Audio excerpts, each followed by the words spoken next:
Hello, അസ്സലാമു അലൈക്കും. ഞാനിവിടെ കാണിക്കാൻ പോകുന്നത് പച്ചരി വെച്ചിട്ടുള്ളൊരു പൂരിയാണ്. ഇതിലേക്കായിട്ട് നമുക്ക് ഒരു 2 കപ്പ് കുതിർത്ത പച്ചരിയും ഒരു 1/4 കപ്പ് ചോറ് മാത്രം മതി.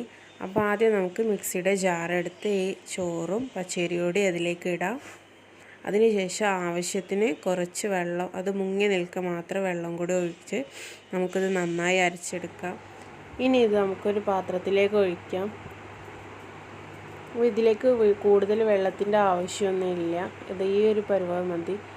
ആവശ്യത്തിന് കുറച്ച് ഉപ്പും കുറച്ചൊരു കരിഞ്ചീരകം കൂടി ഇടാം. ഇനി ഇത് പൊരിച്ചെടുക്കാനായിട്ട് നമുക്ക് എണ്ണ ചൂടാക്കാൻ വെക്കാം. ചൂടായ എണ്ണയിലേക്ക് നമുക്ക് ഓരോ കയ്യിലായിട്ട് ഒഴിച്ചു കോരാം. അപ്പോൾ ആദ്യം ഒരു കയ്യിൽ നമ്മൾ ഒഴിച്ച് കഴിഞ്ഞാൽ പെട്ടെന്ന് തന്നെ ഇളക്കാൻ പാടില്ല. സാധാരണ നമ്മുടെ പൂരിയൊക്കെ പൊങ്ങി വരാൻ വെയിറ്റ് ചെയ്യാം. അപ്പോൾ നന്നായി പൊങ്ങി വന്ന ശേഷം നമുക്ക് മറിച്ചിട്ട് കൊടുക്കാം. ഇപ്പോൾ 2 ഭാഗവും നന്നായി വെന്തു. ഇനി നമുക്കിത് എണ്ണയിൽ നിന്നും കോരി മാറ്റാം. അപ്പോൾ വളരെ പെട്ടെന്ന് ഉണ്ടാക്കാൻ പറ്റിയൊരു ഈസി ബ്രേക്ക്ഫാസ്റ്റ് റെസിപ്പിയാണ്. നല്ല ടേസ്റ്റാണ്. ഇത് നമുക്ക് കറി ഇല്ലാതെ കഴിക്കാൻ നല്ല ടേസ്റ്റാണ്.